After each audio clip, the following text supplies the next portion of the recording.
Gentlemen, can I warn you of one thing, please? I'm not a movie maker, but I've seen a lot of movies of me. And what happens very frequently is the camera is put in front of me. And it stays there unto eternity. Nobody moves it around, shifts angles, does anything. And the result is that people become bored merely by this one vision of this mouth talking, you see. So I beg you, if you can, if it is convenient, to make it more dynamic by moving the camera, make close-ups, or whatever you... You're a director now. I'm not directing, I'm telling you my experience with movie making. No, we like participatory movie making. That's very true. Well, but you know something? Something else that we've learned is that sometimes He wants you the most compelling to go speaker in and out, move the camera a little bit during the interview. can be, when you get to the edit room, totally boring. There's something about the medium and the relationship of the camera to the person that provides another variable. And sometimes the person you think when you're talking to is very boring appears the opposite. We have experience with you, so we're confident. It's not how you're shot. It's whether they intercut the interview with other footage. It's really more of an editorial question rather than a production question. But there is a problem of trying to get a thought through. And you have to do that in order to... You have to have a sustained discussion. In other words, you can cut, and you may get the ideas in, scattered through a movie that has a good deal of many other ideas, okay? Right. But I'll tell you frankly, when you do that, you're deceiving yourself and often the audience unknowingly, because the thought... The way I talk is what I would call dialectical. I draw one idea out of another. I'm inductive rather than deductive. That is to say, I'm rather on the organic side. And so to understand what I'm trying to say is to sustain a thread of ideas and watch it grow. And that would be a problem, you see. When you cut too much, the main idea and the main thrust is lost. No, I know what you're saying. But you know what? I just want to proceed on the basis of let's plant the seed and then let it grow. But the one thing that you said before, which I found interesting, is this question of anarchism perceived as being a kind of infantile philosophy that appeals to the impulses of, adolescents who want to rebel and who basically adopt all the trappings of anarchism, the black clothing and the circle, the A in the circle. And well, let's talk about that. The first one to say that, by the way, I think was Clemenceau. He said, "You've never been young if you weren't an anarchist sometime in your life." It's a loose quotation. I mean, I'm not giving you an exact, quote. And there's another feature too, and that is a very important feature, and that is that anarchists have not defined themselves. The word anti-authoritarian typically is negative. It's not a definition in positive terms. You see, so consequently, one doesn't so much hold a vision of what a new society should be like, and even discuss and quarrel, which is quite healthy, over that vision, or various competing visions. One makes competing visions an end in itself. The result is that you cannot appeal to any large number of people. It becomes esoteric. It becomes a subtle doctrine, you see, and it suffers sometimes from a degree of subtlety that makes it completely incoherent. And let me say, too, and this is important, which had a profound effect upon my experience with anarchists, not just a question of our ideas, and that is the fact that anarchists value this incoherence. They make that a fetish. They value it. and that finds itself expressed in many different ways, not only in ideas, but even in procedure and even in organization. The idea is the more coherent you are, the more authoritarian you are. This is an absurdity because we're not only looking,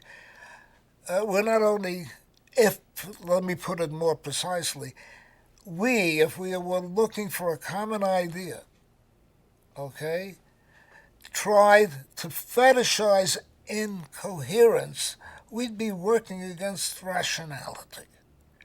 Science predicates itself on coherence.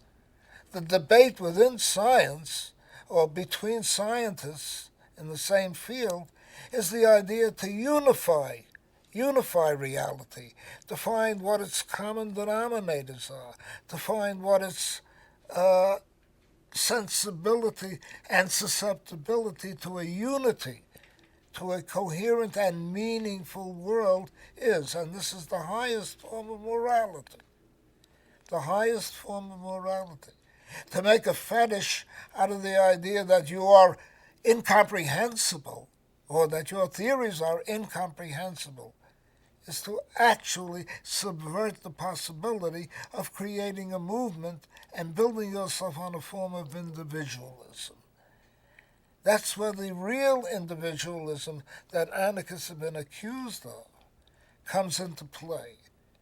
The idea, above all, that you should not be comprehensible. And that is an abdication, a total abdication of the idea that you should build a movement. From this came the terrorist drift in anarchism, the idea of the heroic individual who would change the world. And you know, if you want to really look at it, it's a very elitist point of view. A very elitist point of view that there are the appointed, those who are elected by what you can decide, who will make the changes that really should be made by the masses of people in motion. The real revolutionary ideal of the people making the changes rather than the heroic individual, whether it be an Alexander the Great, to take the preposterous point of view, whether it be other great assassins, so to speak, who've gone into history that way.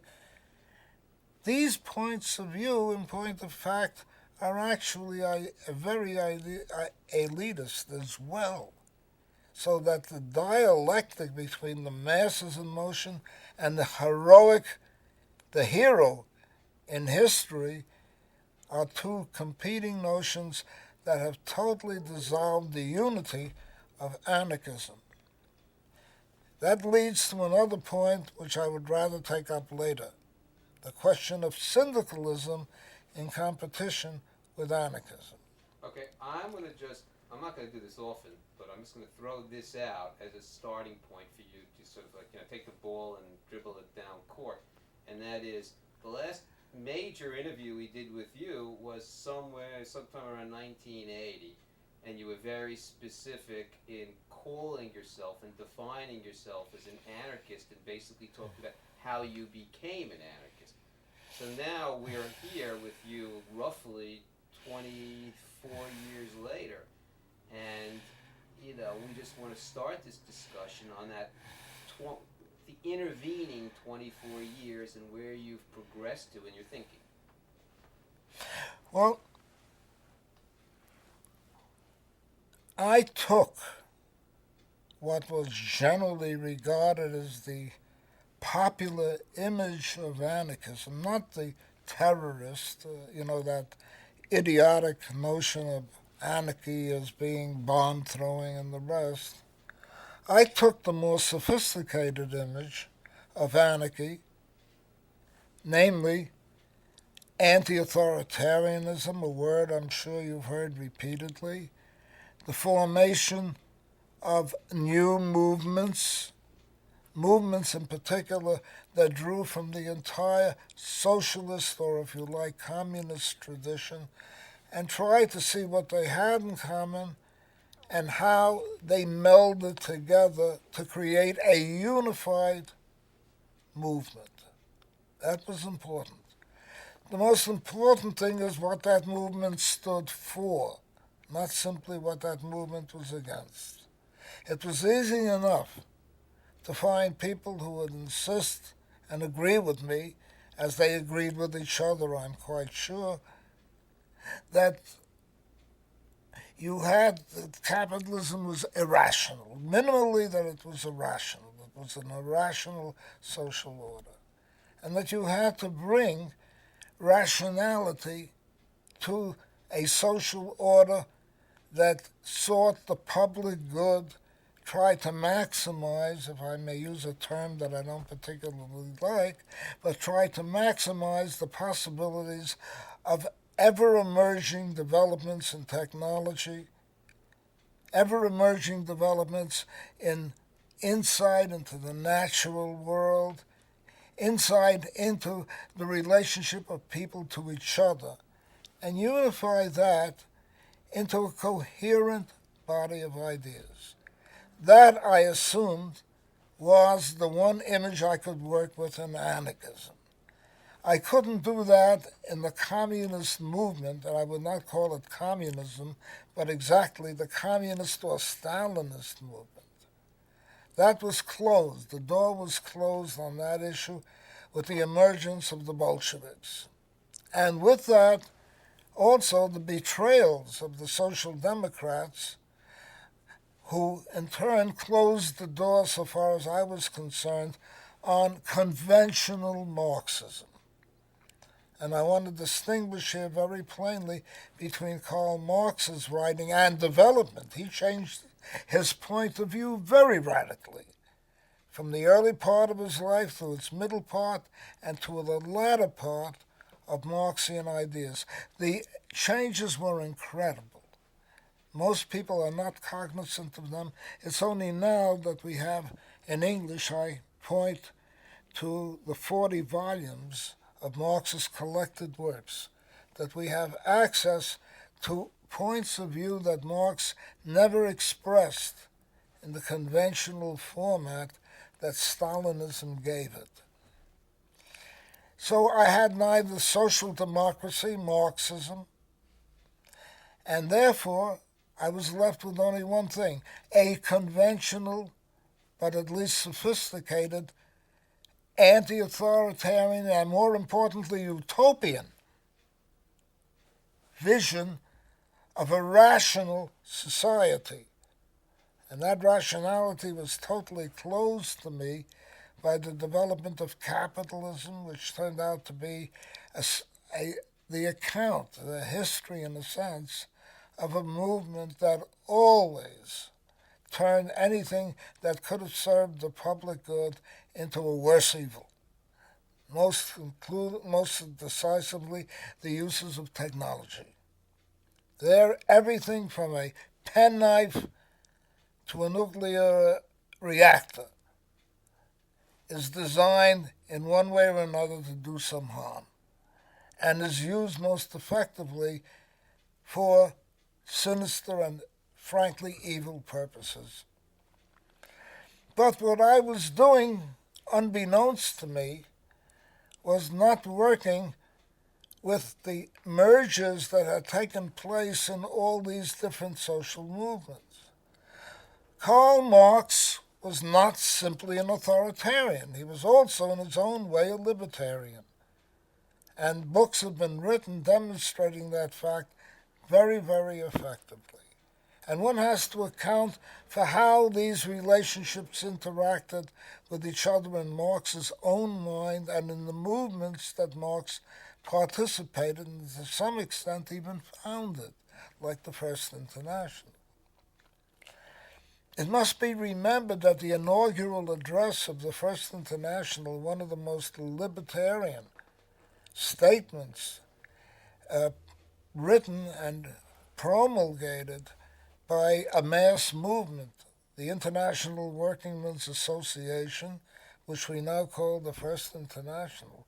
That inaugural address, which says that only the working class can liberate itself, that famous line, which has appeared on endless anarchist periodicals, was written by guess who? Karl Marx. And these things have to be squared off, and their relationship historically and theoretically have to be clearly defined. But they never were, not to my satisfaction anyway.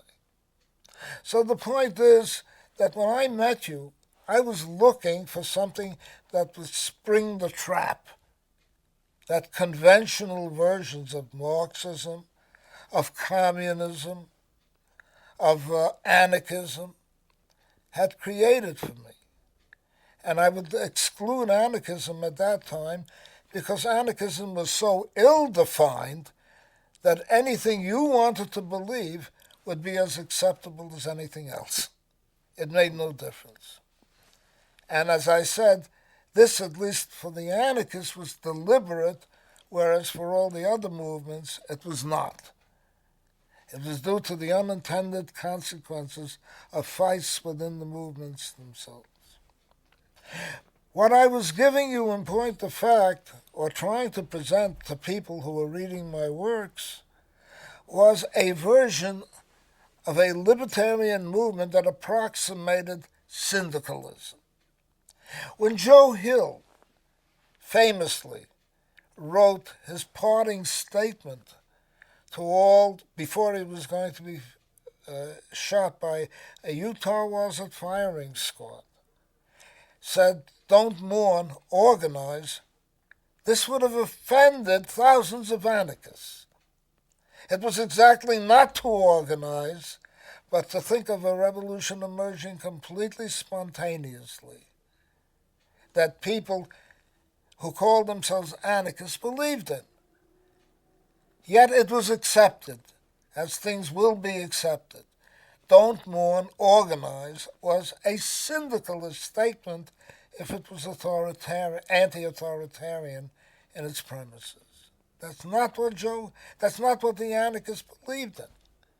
And many anarchists, most famously Malatesta, condemned syndicalism when it was being presented in the 1890s and early 1900s for being authoritarian, for being, quote, dogmatic because it was systematic, relatively speaking. Condemned these movements. And that fight never ended. It never ended. So I didn't realize, first of all, the nature of the fight and what was at its root. And I gradually assimilated more and more a deeper understanding, at least as I thought, of anarchism when in the book that I wrote not too long ago, Social Anarchism or Lifestyle Anarchism, in which I emphasized, as a result of my studies of postmodernism, get this straight, this is the joke, as a result of my studies of postmodernism, that anarchism was a lifestyle.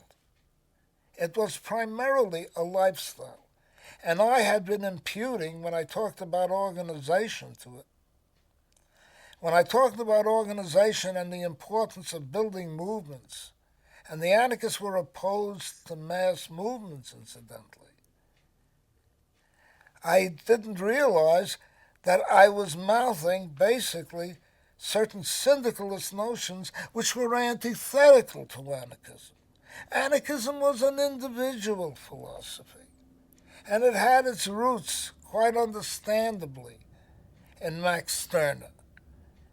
And not surprisingly, Stirner has been adopted by every point of view you can think of, pretty nearly, including certain fascists. But it was an individualistic tendency. Syndicalism emphasized the autonomy of the individual, and that word autonomy was more important in syndicalism than words like freedom. Freedom, in fact, was identified with individual autonomy, and nothing was more antithetical to the syndicalists than the idea that they should reduce their movement to mainly individual autonomy, which is what the anarchists were trying to do. This fight went on in Spain very markedly in the public view, when there were fights between, what's her name again? One of my favorite hates. Come now, my friends, you have to help an 80. My tongue. What's her name? No. I remember when I was with Maria. She was still alive when we were in Spain. She was protected by all this Senate stalwarts. She was the minister of health. She was the minister of health in the Republican government during the Civil War. No, the anarchist. You know what? See, we're all showing signs of age here. I can't remember, and it's on the tip of my tongue. Anyway. In any case, she was a syndicalist, as was her father. Orales was the family name. Urales. And she became the minister in the Republican government during the Civil War, when the anarchists, so-called anarchists, entered the government. Okay? Which gives you some idea of the waywardness of her views and the inconsistency of her views. So it was characteristic, really, that she never gave up that individualistic point of view. And she published a periodical with her father, which was even permitted to exist under the dictatorship in the 1920s. Okay? She published an individualistic periodical which was permitted to exist, while most of the syndicalist periodicals were either suppressed or essentially forced out of existence, if not by coercion, then by, shall we say, the general atmosphere of fear that prevailed in Spain in the 1920s. So that fight was never given up. It was never surrendered.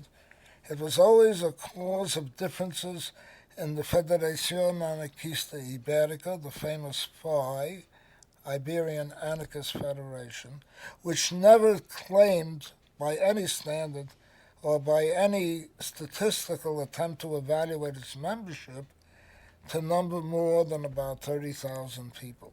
In contrast to the anarcho-syndicalist trade union mass organization, an organization that was not committed to affinity groups, an organization that was based on a trade union structure. Remember that there were two organizations in Spain, the FAI and the CNT, and when they were both put on the same banner, there was a mutual betrayal of their positions, because they had very much that was not in common. Please bear that in mind. It dawned upon me as time went by, and particularly as I observed the development of the so-called anarchist movement in the United States and in Europe, the trend toward individualism, the trend toward postmodernism, which in my opinion, frankly, is another form of nihilism. I find the only thing the postmodernists really have in common is nihilism. They have much in common, by the way, with Nietzsche as well. And it's not surprising that Emma Goldman viewed Nietzsche, I almost quote her, as an anarchist. These things were, from my point of view, impermissible and prohibited the development of a mass movement, and a movement, in fact, not just scattered affinity groups and then confederated borrowing confederation from the syndicalists. The mischief was in large part caused by Proudhon, theoretically speaking. He is, in a sense, to the extent that you can speak of an architect, the man who structured the idea of something resembling syndicalism, although by no means is he the father of syndicalism. He was the man who structured the idea of confederations. And once he did that, he essentially betrayed, whether knowingly or unknowingly, the most important feature of what I would truly call anarchism, and that was autonomy, a word I rarely use in my writings. Please note that well. And I use it almost purely for grammatical purposes rather than for theoretical purposes.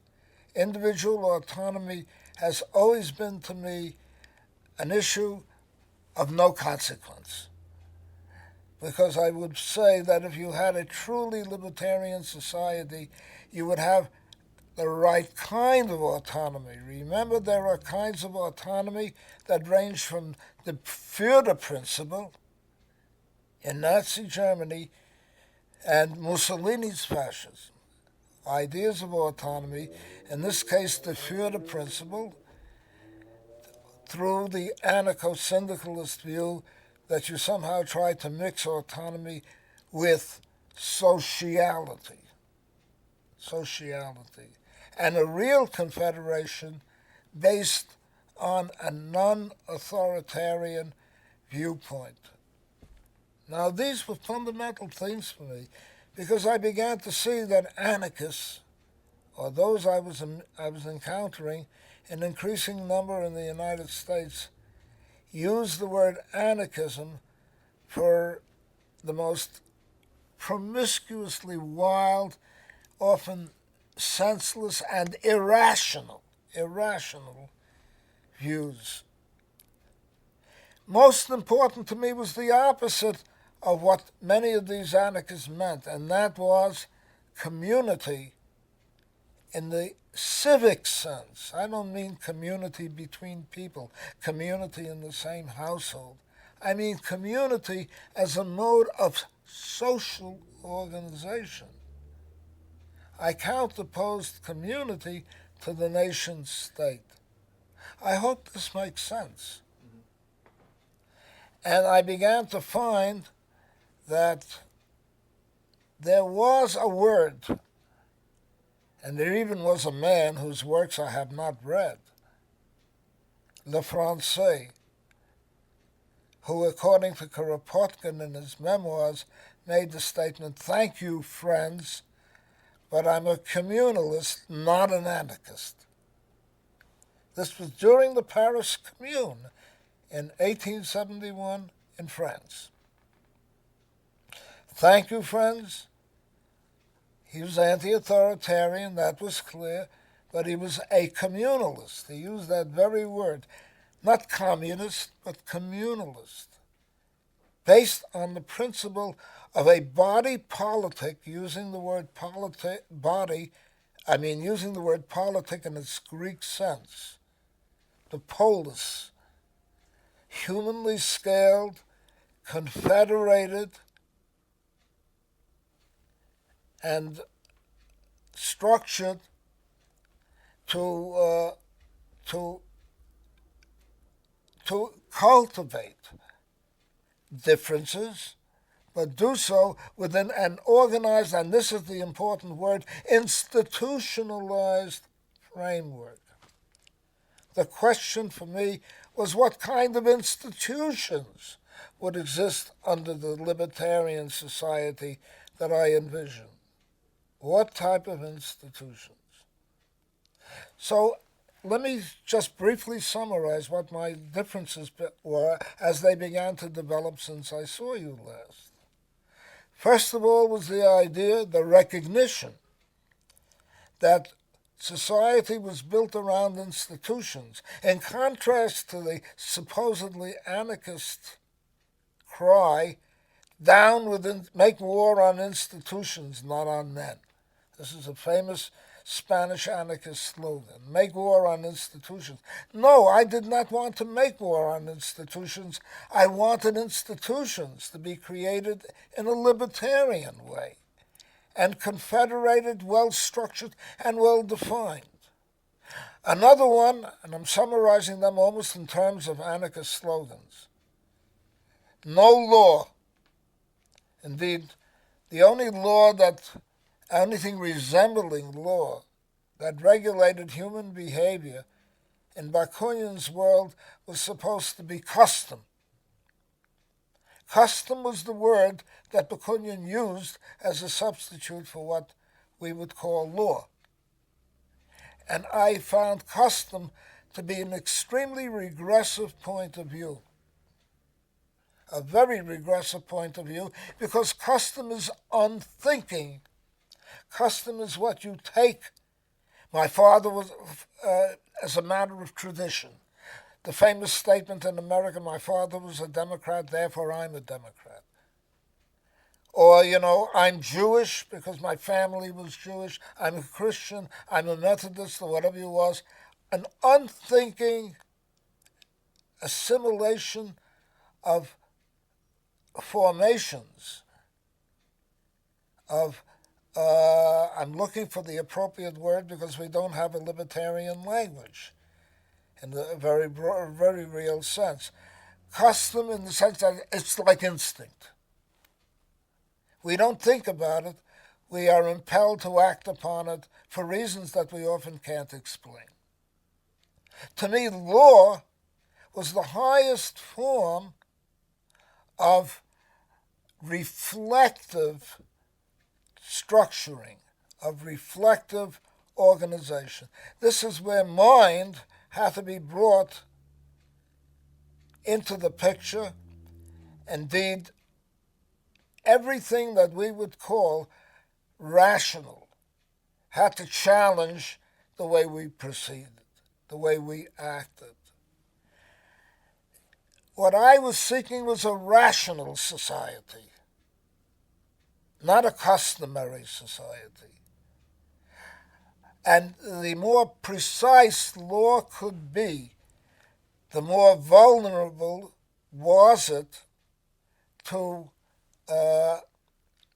challenge by the masses, because then we knew exactly what was being asked of us by a law and what we should accept and what we should reject, or what we should ourselves formulate. And very importantly were the institutions that had to be created. This is where the real debate was to be centered. What kind of institutions are you debating?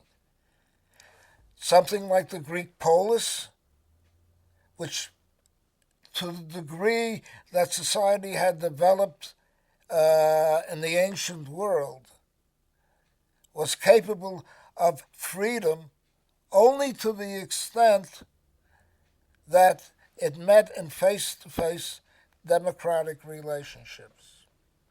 I was in fact shocked, and I'll never forget the time when I got into arguments with old-time anarchists about the question of law and the state.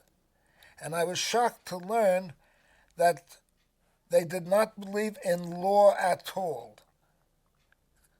They did not believe in constrained, clearly formulated and defined forms of behavior.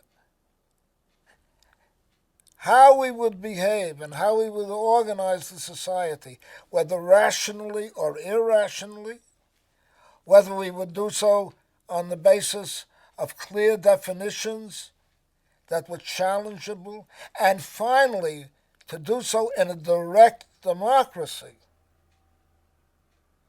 were to me the criteria for determining whether or not social organization was irrational or non-rational or rational.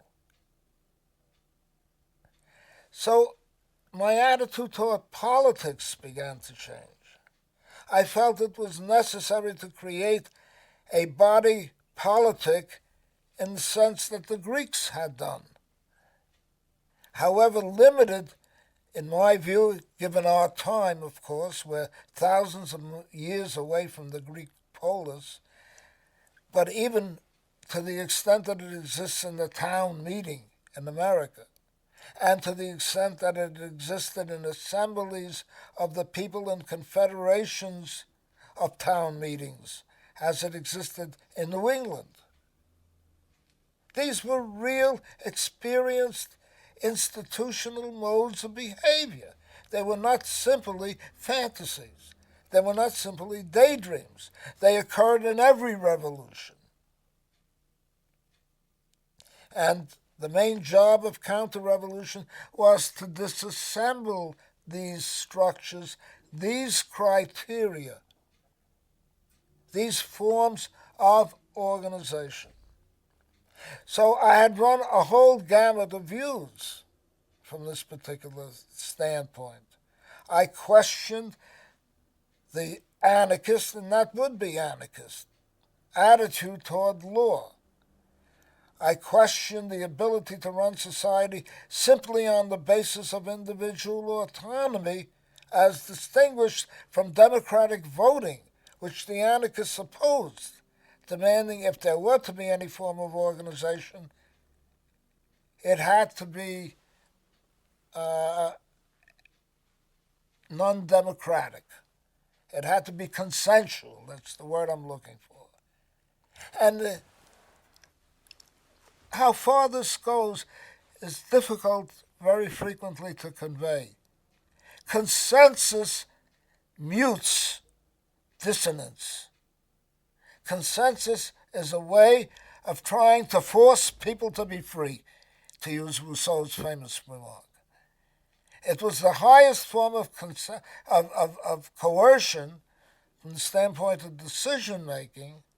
It was the highest form of coercion in the name of freedom. It was a contradiction in terms. Minorities and consensual and the right to form factions and the right to dispute and to organize around issues in opposition from one point of view to another. And I'm working with very difficult ideas here. The right to have this was the only way in which you could produce a creative body politic, because it is invariably, or almost invariably, the fact that by dispute, by the absence of consensus, by an attempt to cultivate minorities and to let them function freely as minorities in an organized way is the only way that we could produce a creative society. We had to be able to create, and to be able to create, we had to cultivate the minorities that come out often with the most advanced points of view, and far from forcing consensus, as I saw occur in the Clamshell Alliance, where an attempt was made to force people either to stand aside and not demand the adoption of their point of view, was a form of tyranny. Literally tyranny. One woman was even accused of being a police spy, and I knew her, of being a police spy at the second Clamshell Alliance in New Hampshire meeting. It was an assembly of the Clamshell Alliance branches or affinity groups or whatever they tended to call themselves. And was accused of being a police spy because she wouldn't stand aside, and thereby demanded the right, if there was going to be consensus, to have her point of view presented, debated, discussed, and retained by her in opposition to the rest of the group. Let me just bring up this issue, because you know we're talking about truly liberatory institutions, and we're talking about this very real concept of the law, and how easily disposable that term was by anarchists. My question is, to play devil's advocate, in a truly liberatory institution, in a truly participatory direct democracy, you still have this kind of implicit threat that if there is direct democracy, you have a small number of individuals who really oppose the outcome of a direct democratic vote, let's say, to use another term. What means do you have of enforcement? Because having a law implies that there's an enforcement apparatus, which, you know, an anarchist will say is coercion. You have the right to debate repeatedly. And this is where we can have very serious disputes, but still they're valid and worth discussing. You can require that if you remain in the organization, you follow its procedure in the direct democracy by a majority vote, okay? Even though you disagree. But you have the right to state your disagreement at every point, at every feasible point in the progress of the organization. That's one. So you have not centralism, but you have democracy in the true sense that while you obey the law, you have a right to dispute it. You can't be forced to agree with it. You can't be forced to comply with it. A second choice, which I personally would want, would be the right to not to participate in a given action, decision, okay, while remaining a member of the organization and disputing or presenting and emphasizing your point of view. So one is to participate in a given action, in a given scheme of behavior,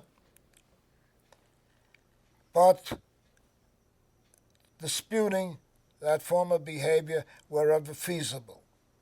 That's one. The second one is to comply with that form of behavior, but disputing it.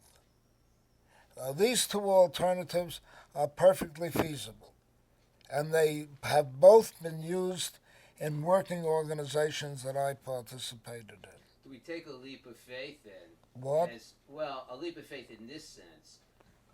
Do we assume, as Kropotkin did, that individuals left to their own devices will be mutually cooperative? Is that what we're basing this argument on? I would not rely on that point of view at all. I would not rely on that point of view at all.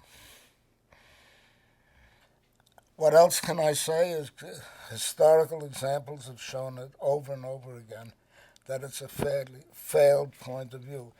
And Kropotkin's only answer could have been that we haven't had the ideal society yet. But I don't know how ideal that society is. I don't know how practicable it would be. If it could happen, that would be nice. Then, to use an old Marxist-Leninist term, the state would wither away. I'm being sardonic now. I don't believe in the state as we define it, as anarchists have defined it up to now. But that's a separate question. It's a question of a theory of the state, because the state has been a very variable phenomenon. There are times when the state has been emancipatory. There are times when the state has been a reactionary, regressive, and constraining, authoritarian in the worst sense of the word, such as fascism. But there have been cases where even the state has played a progressive role in history. I'm not saying now. In history, the state emancipated males from the tyranny of patriarchy, precisely because the state needed freewheeling individuals who could work for it, who could defend it, who could satisfy its needs, many of which were as progressive as many were reactionary. and those were matters of judgment that had to be settled rationally, because there's no iron rule about these things. But there were cases where the state played a progressive role in emancipating men from patriarchs. The traditional domestic society, particularly among nomadic people, from an anthropological point of view, that domestic society was based on the old man. Now, Freud, of course, used that up to the hilt, as we know. But it did exist. Patriarchy does exist. Age divisions do exist. Sex divisions do exist. And there were times when the state, instead of enforcing these divisions, which were customary, note well, which were customary, why young men could be killed by their fathers without any retribution to their fathers, was a custom, and people did it because it was done, so to speak, and that was it. But remember there that the state broke the hold of the fathers on the sons and could play a role in breaking, depending upon the degree, the hold of males on females.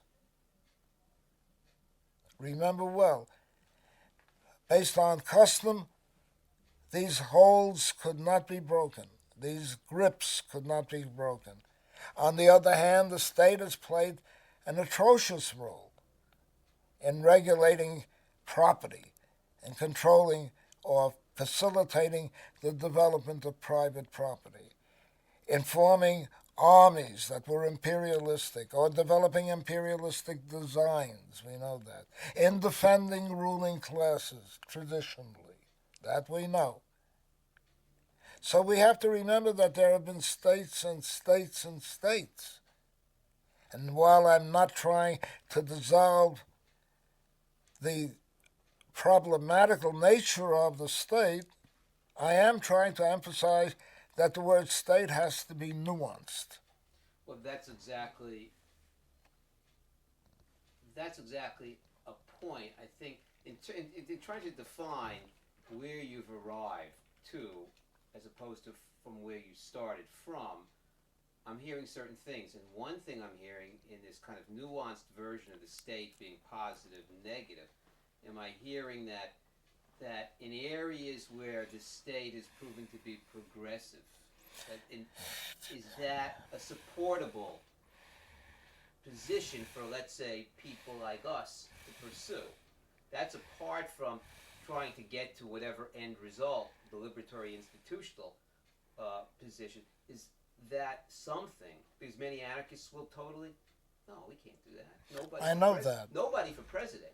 That kind of thing. That's nonsense. Not because somebody should be president, but the idea that nobody should have any role that could in any way be coercive. And that, I think, is an attempt to create a black and white situation which has produced endless difficulties.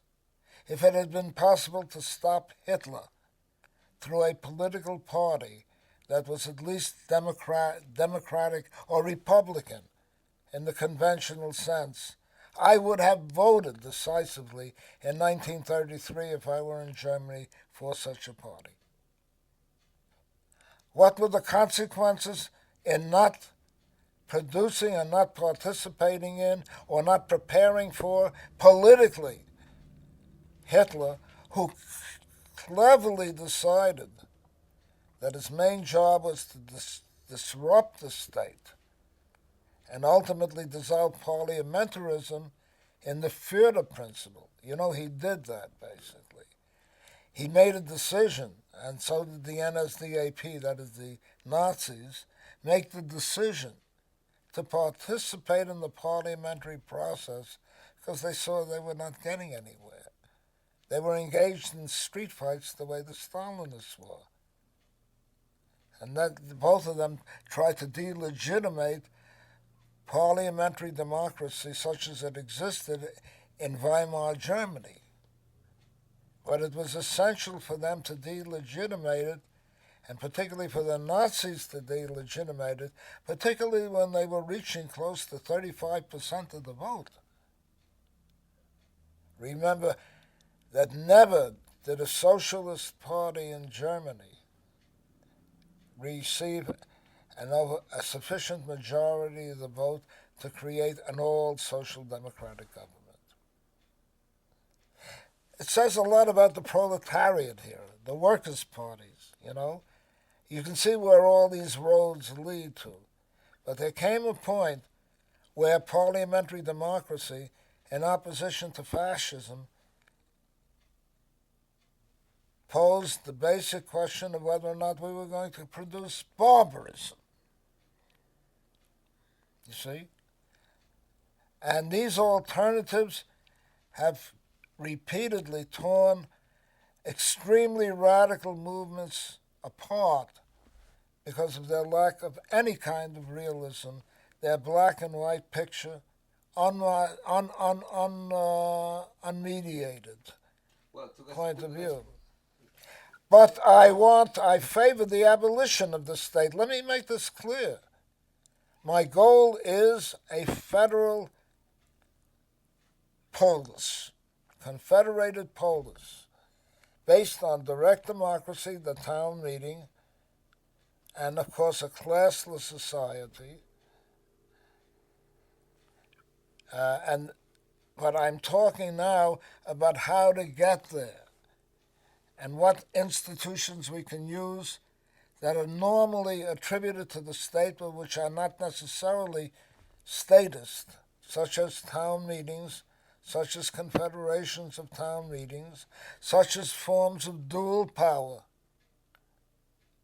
which can, in a sense, compete with the state and try to create a libertarian political structure. Is that a practical suggestion? We talked about trying to create a true counterculture in every sense of the word, here and now, talking about going in that direction of really creating an alternative culture in every sense. Is that what we're saying? Yes. I'm talking of town meetings even coexisting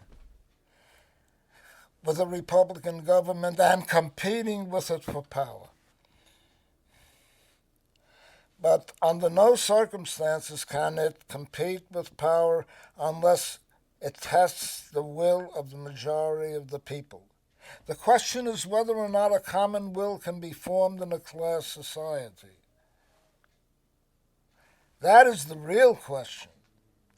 If I'm talking about town meetings competing with City Hall here in Burlington, and we try to do that with our so-called green organization in Burlington, we had this experience.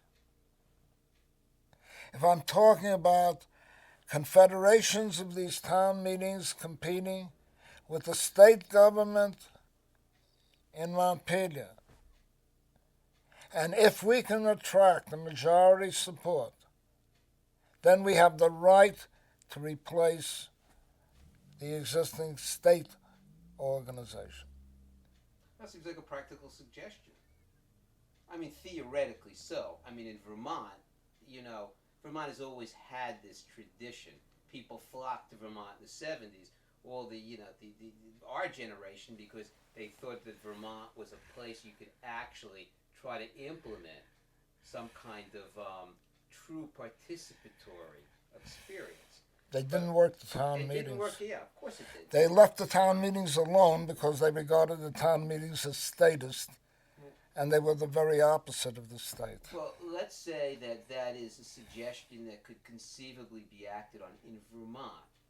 But Vermont is a very unique for any other description, as opposed to, let's say, a Pennsylvania, as opposed to a Montana, as opposed to a California.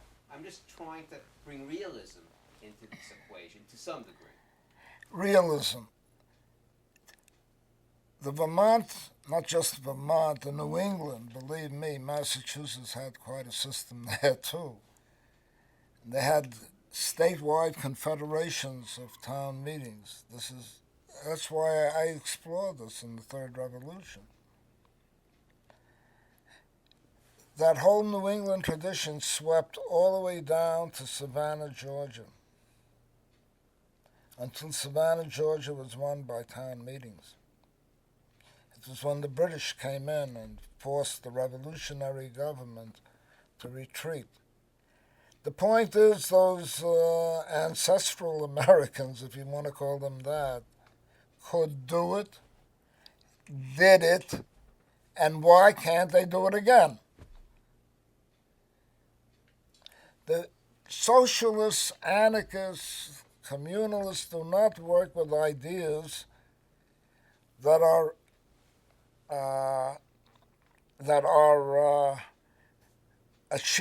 not achievable at a given time. You have to work with the idea. There's a point where reality has to follow the idea. That is the function of a revolutionary movement. I'm quoting Marx here, by the way. You may not know this. That not only must the idea follow reality, your point of view as you express it now. I know, I'm not saying you believe that. I know that. But the thesis that you've advanced here, for me to consider. But Marx has also said not only must reality, not only must the idea follow reality, that is to say you have to be materialist, blah, blah, blah, blah, you have to be pragmatic, but also reality must follow the idea. Now you can juggle this dialectical interaction as much as you want, but the reality has shown that it has followed the idea. It did so under Pericles. Naturally, you will understandably have a feminist say that women were oppressed, that there was slavery in Greece, as though I don't know this, you know, after a very extensive study of the Greek political structure, and particularly the Periclean system, and that there have been all kinds of that Athens has been militaristic. It was. Why? Because all its citizens had to replace the army for fear of a professional military. And by the way, in the Vermont Constitution, the so-called Second Amendment, which entitles people in the federal Constitution to bear arms, or to, is stated very differently. There's a clause which says, a professional military being a danger to liberty. This is not the national constitution, it's the Vermont Constitution. A professional military being a danger to liberty, nothing shall be done to prevent, and now I'm more or less giving you my words. When I said a professional military being a danger to liberty, I was quoting literally that Constitution, which I did a very careful study of, which I know no lefty to have done a damn thing about. Professional military being a danger to liberty, nothing shall be done to prevent the citizens of Vermont from blah, blah, blah, from bearing arms. But notice the reason that is given. The reason that is given is on a higher theoretical level than what I see in the left today. In fact, the left today is for arms control. That keep guns out of the streets. Give it only to cops. Do the British thing, which is to disarm everybody, including the police, by the way, with what? You disagree with that? I disagree flatly with that. I oppose arms control today.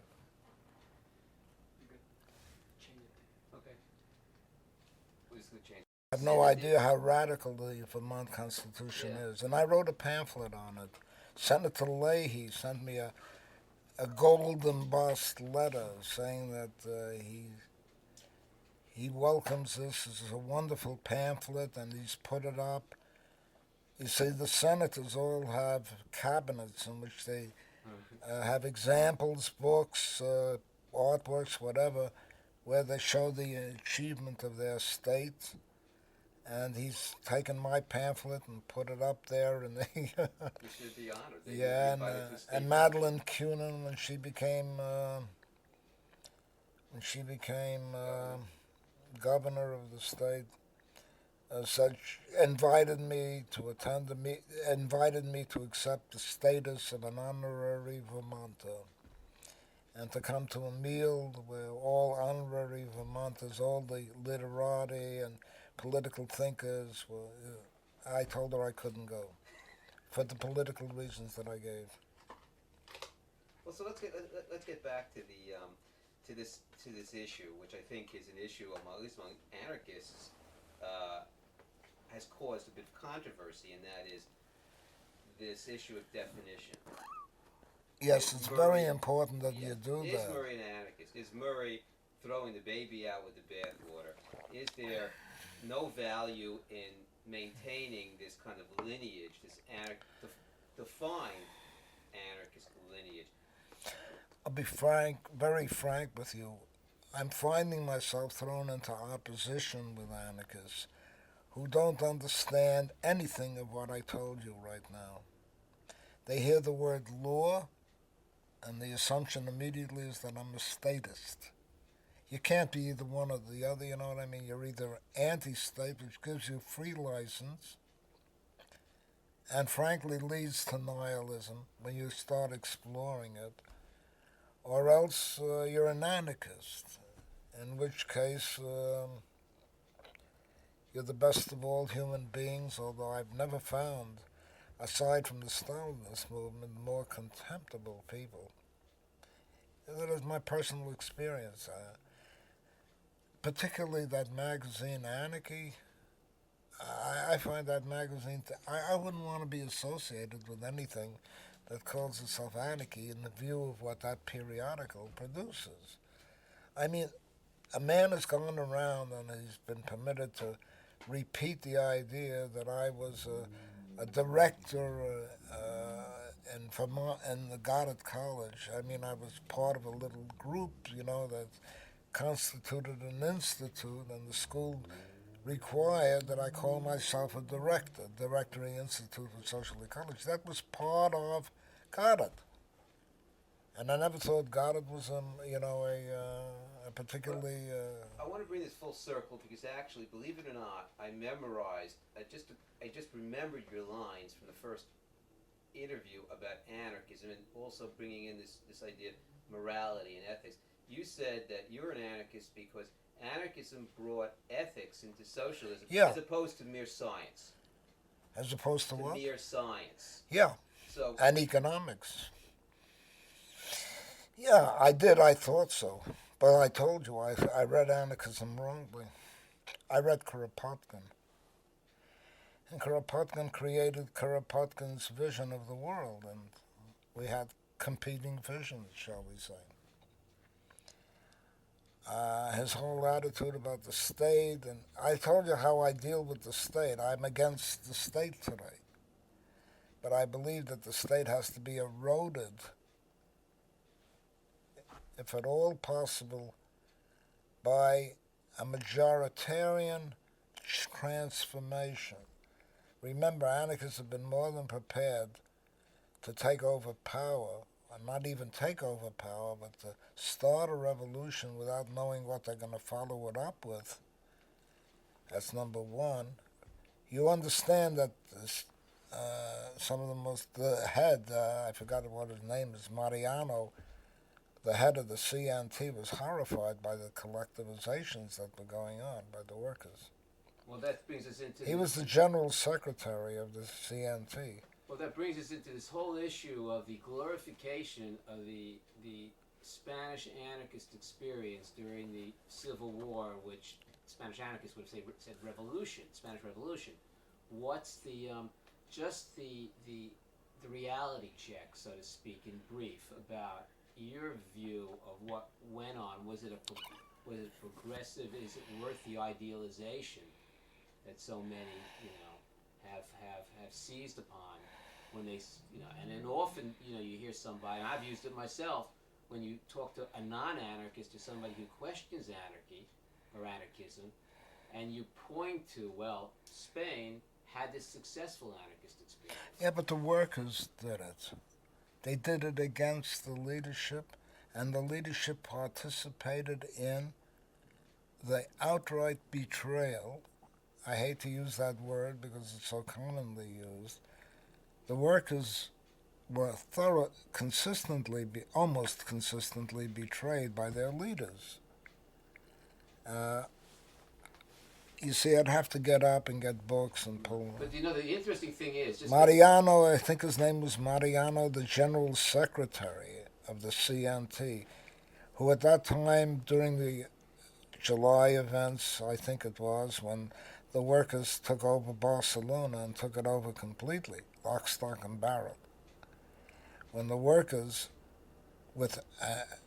and this time forming a majority of the revolutionaries at any rate, but certainly a mass movement that a revolutionary organization had seldom seen in the history of revolutions, was making a trip at that time to the Basque Country, that's right.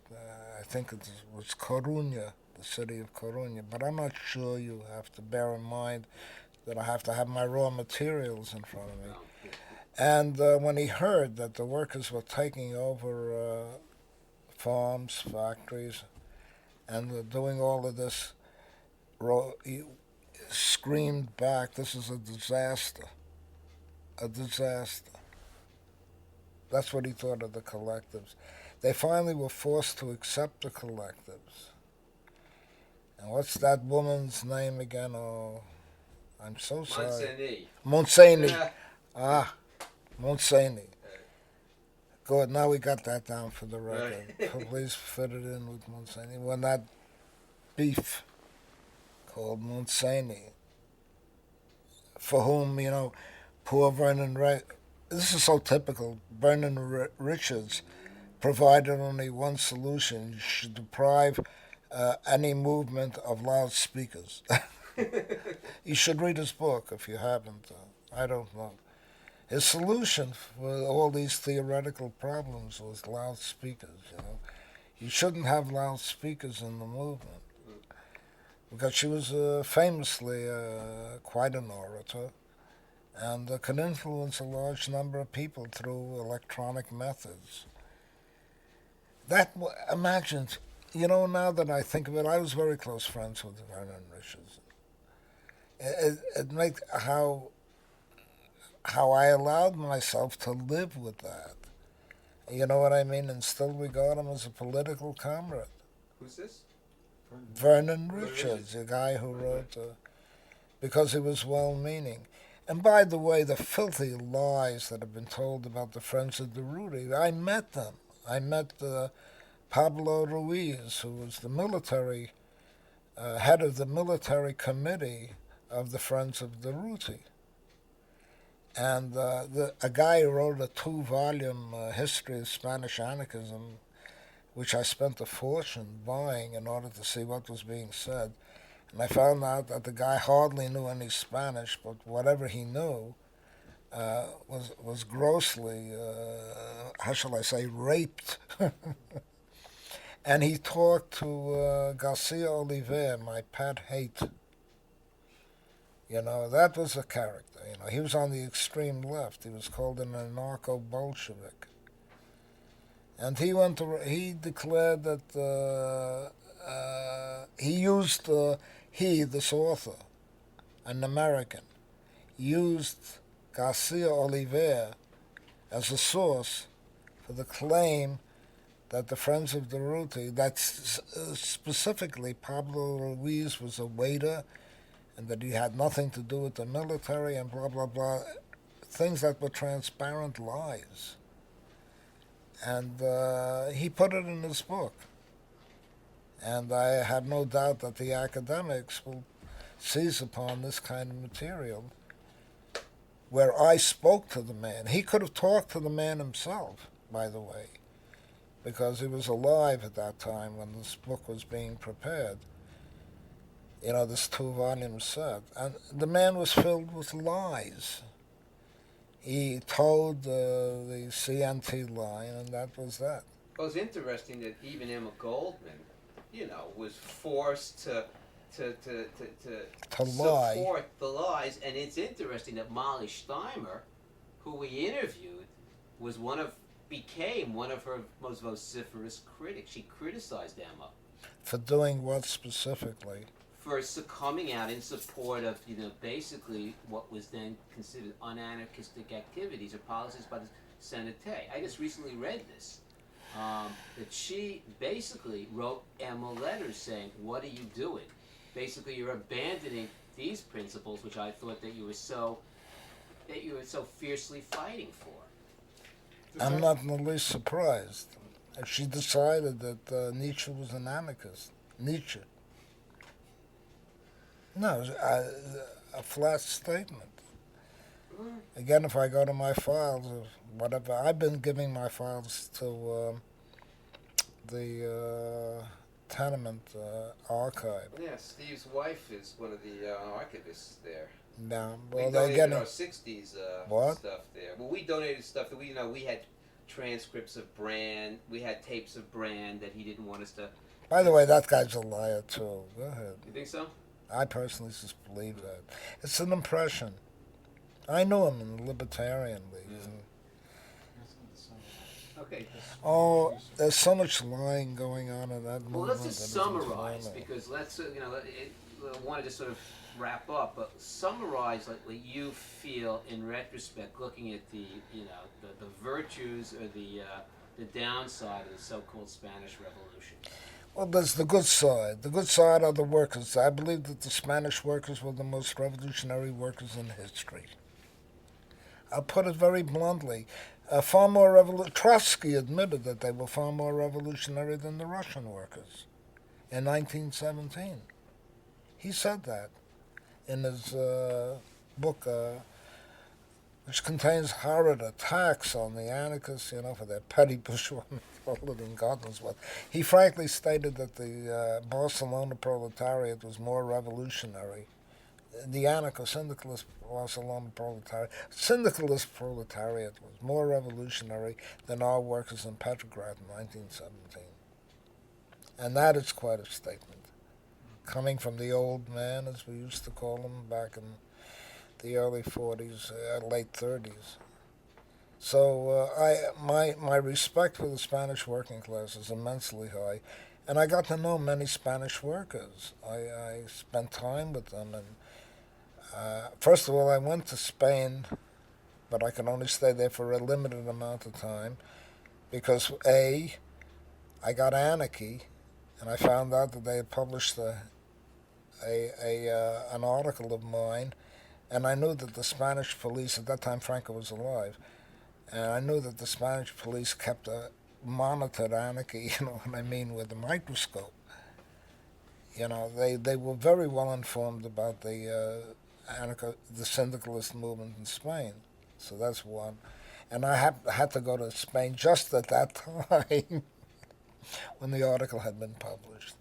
So I was very prudent about what I did, but I couldn't find any anarchists in Spain anyway. And that was one. I did, however, find people who seemed to be very eager to help me. They exhibited their sympathy from what I was doing, by signs, eagerness to, find material that I was looking for that was difficult otherwise to find. And so I fell in love with that working class. That I did, and I don't regret it. To the extent, what went wrong? They got organized by a bunch of rogues. Who were those rogues? Well, the best thing is to go to, who's the guy who was famous, they called him Sugar Boy. Do you remember? Yeah. Read, one of the best sources of all of this was, one of the most interesting sources was Victor Serge's autobiography. He went to Barcelona and he became involved, very deeply involved, and got to know Sugar Boy. That was the nickname they gave him. Whether it was because he belonged in worked in a sugar factory, a candy factory, or because he likes sugar, which is a very implausible explanation. I've read these different accounts of his life, and he was a very pragmatic syndicalist. And when Serge listened to his views, and he's been vastly honored in the Spanish movement. What's left of it now nothing is almost at all in existence. When he was very greatly honored, he nonetheless held views that were so markedly syndicalist that he would have been attacked as a reformist. But I don't think he was a reformist. I think he was just basically a clever, very intelligent worker who was trying to unscramble this madhouse that existed in Barcelona. Barcelona, God damn it, was a bohemian city. People don't know that. It was the most bohemian and experimental city in Spain. I mean, you had Gaudi with his architecture. You had all kinds of experiments were going on there. Free love and God knows what. The city was rife with this rich experimental vitality. And the workers, by the way, many of them did not regard themselves as Spanish, as you know. They preferred very frequently to speak in Catalan, which is a Provençal language. But that isn't the point, any point that I would want to make. Excuse me. Anywhere that I can get hold of. Oh, thank you. Hello? Hello, darling. How are you? I'm being photographed. Movies, the rest of that stuff. Yeah, I was surprised. No, come whenever you want. Everyone would like to meet you, if you don't mind. They're all here, yeah, with all kinds of lights set up. They're really professional. Movies. What is this thing?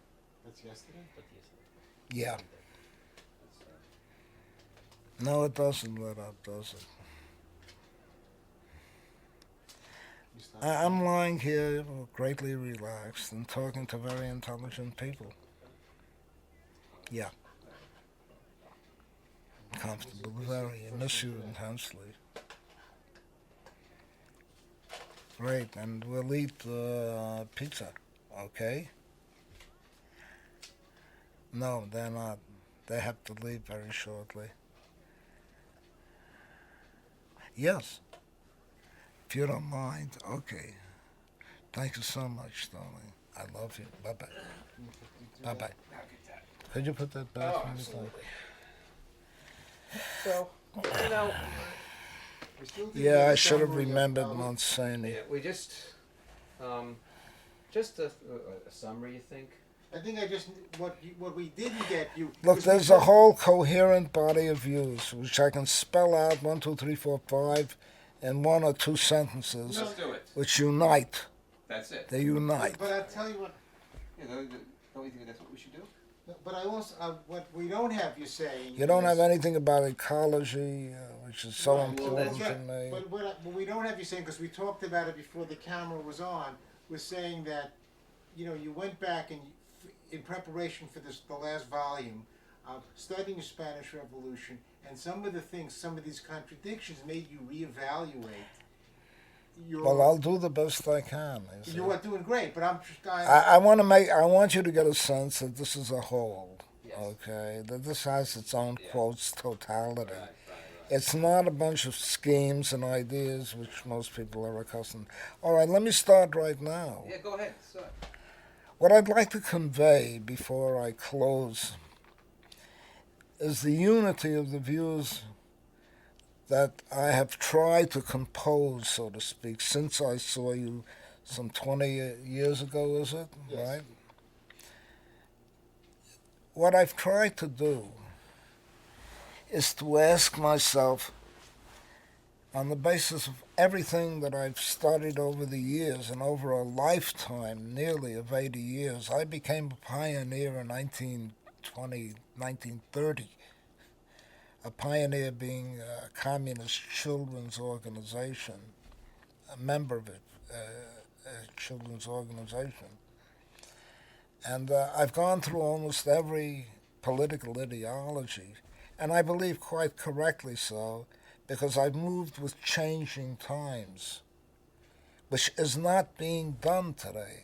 On the contrary, what's being done is that the class struggle is regressing, if it could regress as much as it already has since the 40s or 50s, back to the, is regressing from class struggle back to religious struggles. And I look at the events today and I'm horrified.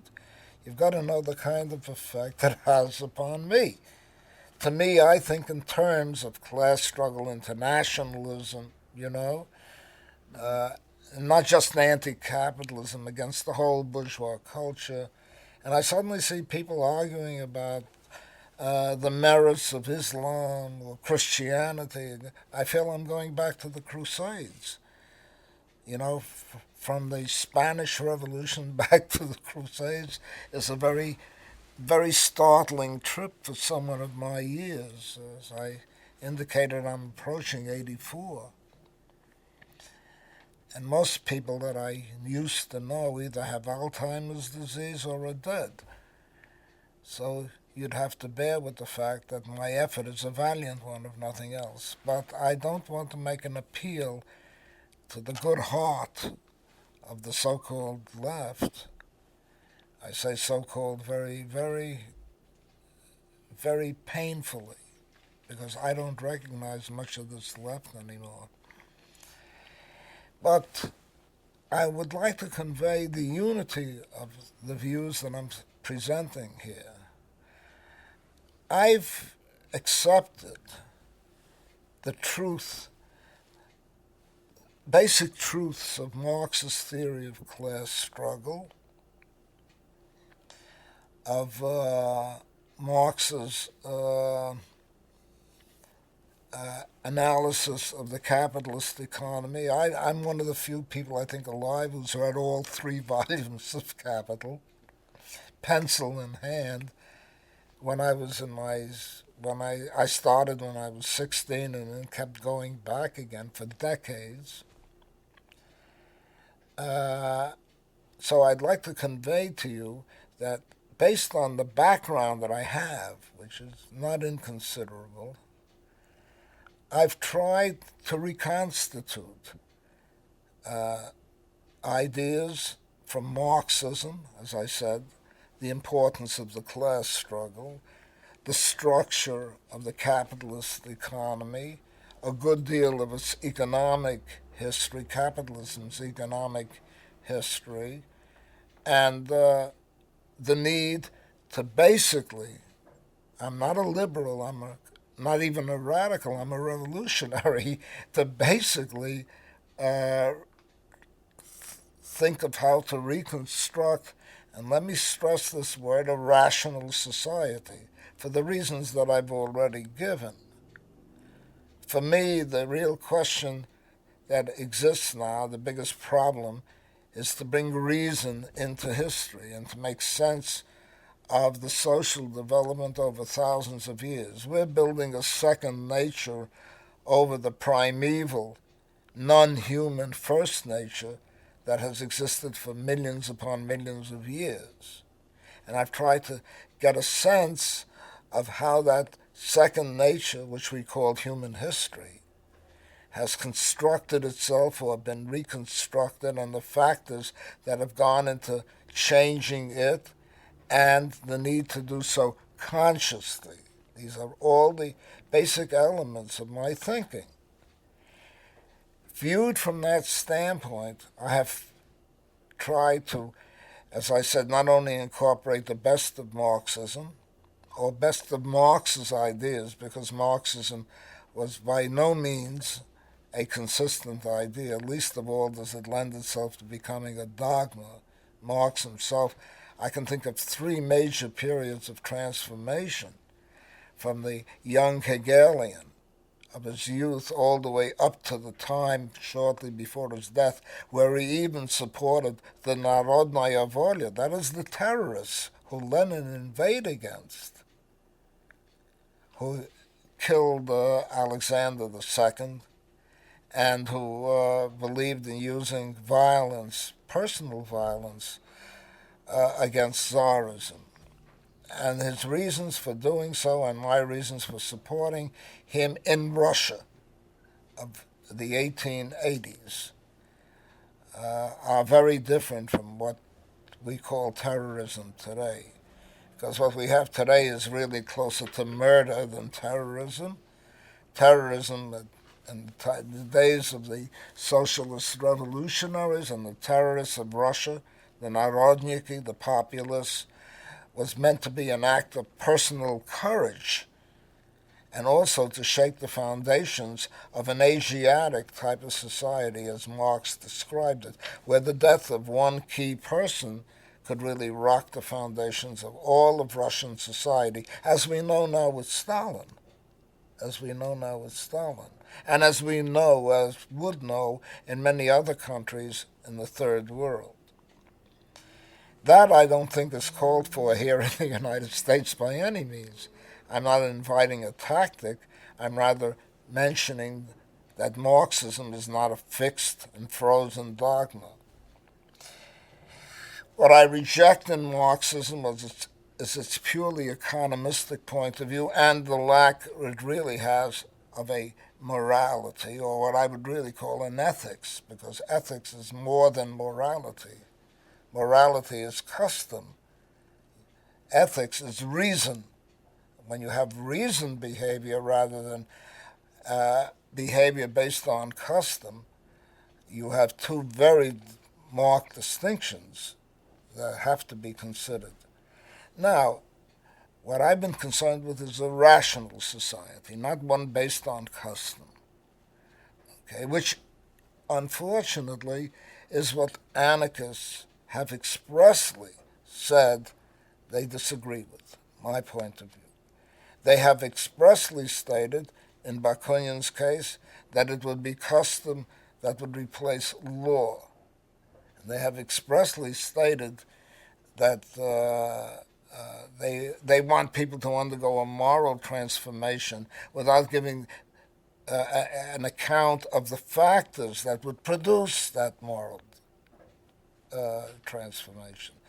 And I've been concerned with that, centering around my notions of post-scarcity, when it can be demonstrated that there is enough not only to go around, but even to be relatively affluent, and with a more sensible approach to save resources and so on and so forth, as certainly coalitions have demanded, but that's all they seem to have demanded. My point is that we are now at a point where capitalism is not moribund, it's not dying, it's in fact extremely robust. That must be kept in mind. We all came out of the First World War, of the interwar period, and even of the Second World War, with the conviction that capitalism was moribund. George Lukács couldn't use the word capitalism without adding adjectives like dying, decaying, collapsing capitalism. Well, it isn't collapsing. Far from it. It's proven to be horribly robust and dangerously robust. And those who believe that capitalism would begin to shrink in some way or other after during the interwar period, could not undergo technological transformation. Remember, this was a fundamental idea of the socialist movement, that capitalism could not advance technology, that on the contrary it would inhibit technological growth. And it's a very fundamental tenet of Marx's historical materialism, that the symptom that a society is dying or that it's ready for revolution is its inability to change, its inability to grow. Well, it's growing too rapidly. That's the joke.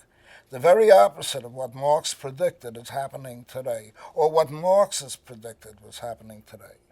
All the great breakdown theories of capitalism, from Rosa Luxemburg through Lenin, through Hilferding, whatever you like, all of those classical, conventional, dogmatic images that Marxism had of capitalism has proven to be totally false. It's a growing system, and I don't know what stage it's at either. I don't know whether it's in its youth, whether it's in its juvenility, or its adolescence, or its youth, or its adulthood. I don't know how mature it is. You tell me. I can't tell. Not after the experience of the past 80 years, where the very opposite of everything we expected has occurred. But what Marxism has contributed are the tools for an analysis. That has been invaluable. And establishing the criterion of a coherent theory, which has been the function of science, by the way, in that respect. Science marked its achievements on the degree of coherence it achieved. But it never gave up it never surrendered the idea that nature was unified, that there was a unified theory, field theory, as we know from Einstein, and other such theories, as we know, even going back further back than Newton. So, anarchism has been the contrary, first of all, of the very ideas that I felt justified and validated a revolutionary social theory, because it has argued that everything is incoherent, and that it is because of the attempt to achieve coherence and causal explanations for what happens in the world today. All of these things are reactionary because they do not permit anarchy to explode. They do not permit the inner whatever, man, woman, child, who knows, to explode and unburden itself of all of its constraints and form a new society according to their wishes, whatever they may be. Please, whatever they may be. And God only knows, aside from either Marx or Kropotkin. Okay? So, the point that I want to get at is that such a theory is a non-theory and celebrates the fact that it is a non-theory. So, in trying to achieve what is a theory, a coherent whole, I've been driven to the following ideas that I regard as fundamental. First of all, that there can be an attempt, well, not even an attempt, there can be a coherent theory explicated from what we have seen since throughout the 20th century, that very key century, by the way, which humanity, if it survives, will remember for a hell of a long time. And that coherent theory would be based on the following simple facts. That there has been, and I've made this the centerpiece of the ecology of freedom, a legacy of freedom and a legacy of domination. These two chapters form the rib cage, or if you like, the two interacting spirals, somewhat, if I may use diagrammatic imagery, the interacting spirals of freedom and domination, in which dialectically the two have interacted with each other to recreate a second nature, as I said. And that in doing this, we see things that seem bad at one time, evil at one time, undesirable at one time, become good at another time. And we have to see these things interacting with each other, forming that rib cage that contains the second nature that we are building, like it or not. Secondly, I wish to emphasize that while it is true that the class struggle is a fundamental fact of life, it is not the fundamental fact of life.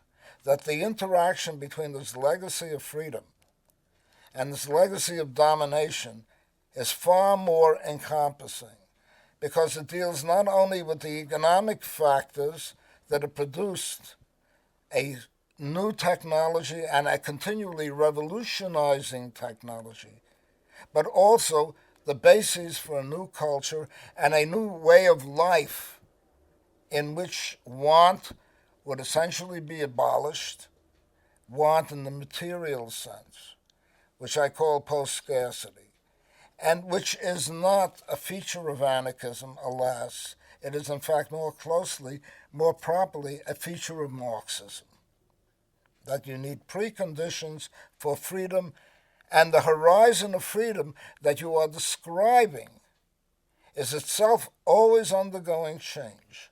When I was young, I have a right to speak in these terms, it was regarded as inconceivable that a person should get a divorce. I must tell you this very seriously. One of the conveniences of being a socialist was you didn't get married in the first place.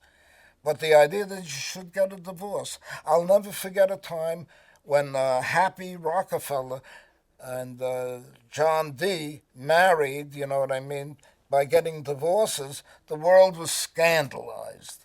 Or when King Edward and his paramour, who was a divorced woman, laid legitimate claims, by the way, horrible as it seems to me right now, what we know about Edward's dealings with the Nazis or his sympathy with fascism. King Edward, back in the 1930s, could not take the crown or had to abdicate because he married or wanted to marry the woman he loved, who was accursed not only by being an American, but also, just to show you how values change so rapidly in one lifetime, but by having divorced her husband. So the horizon of freedom continually changes, and it tends to expand. At least up to now, it's been expanding. It's been an expanding horizon in which this interaction between the legacy of freedom and the legacy of domination, this cage that contains the body of what we call as a whole society, itself undergoes change.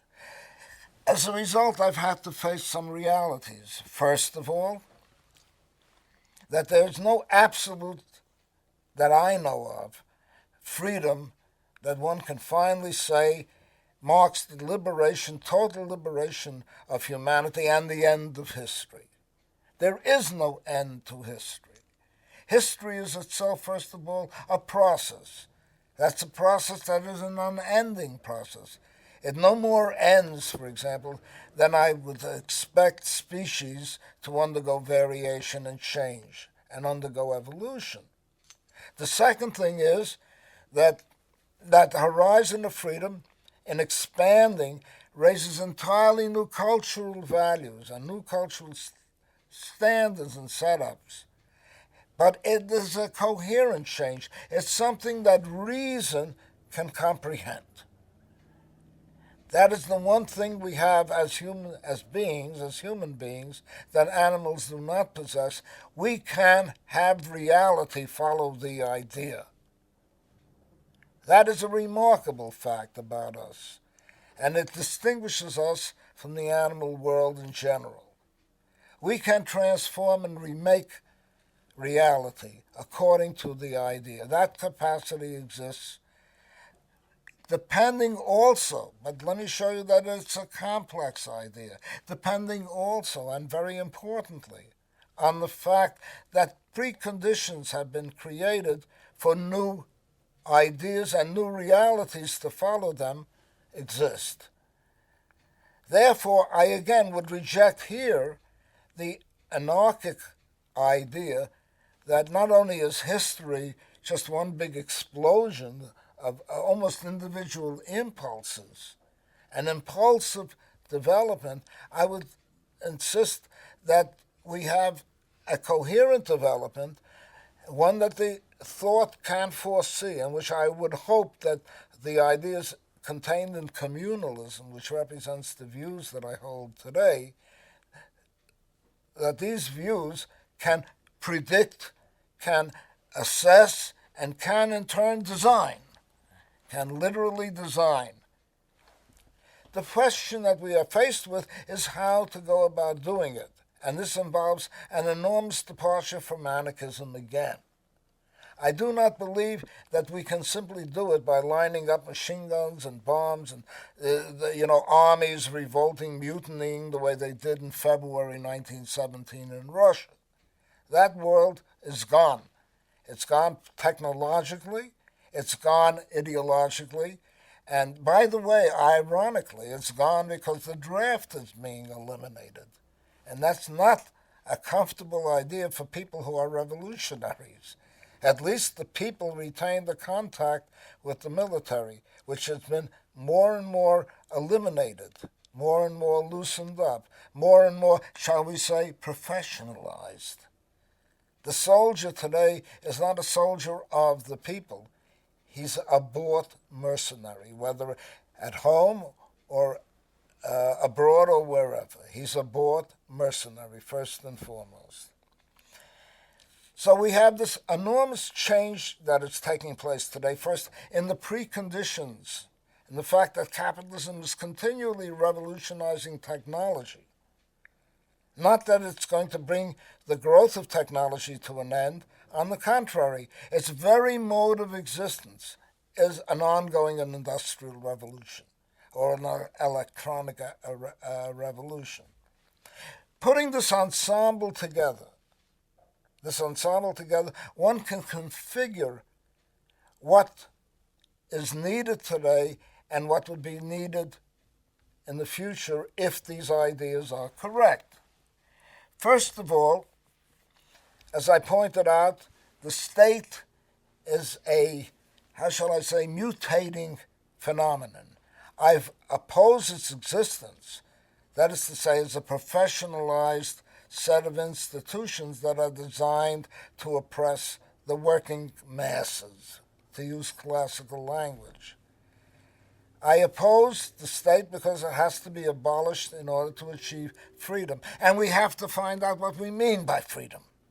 We have to find out what are the elements that enter into our definition of freedom, and what are the ways in which we are going to achieve the ends that we seek in the name of freedom, an ever-changing definition in itself.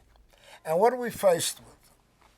First, we have to get rid of some notions which are uniquely anarchist, and that is the notion that humanity, excuse me, gentlemen, I'm drying out.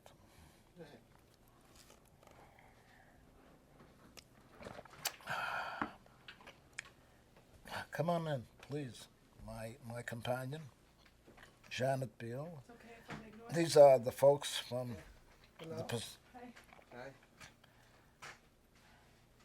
Let me see if I got it straight now. The Pacific Pacific. then, yeah. Because I continually confuse them with Atlantic and Arctic and Antarctic. Janet Beale, please introduce yourselves. Hi, I'm Steve. Hi, Steve. I'm Joe. Hi, Joe. I'm Katsumi. Hi, Katsumi. I'm Janet. Hi. Do I have to be quiet? Just We're let me. just I'm finishing wrapping right things now up. for the whole shoot. So I'm wrapping things up. Okay. So that means I only have to be quiet for a little while. Absolutely. Okay. That's I can just go through here. is that stuff in the way? Or you? Oh, no problem. Since freedom is an open question, the first issue of how to get to it is always ambiguous. It's always ambiguous and depends upon time and place, because one doesn't know what one wants to achieve in the name of freedom.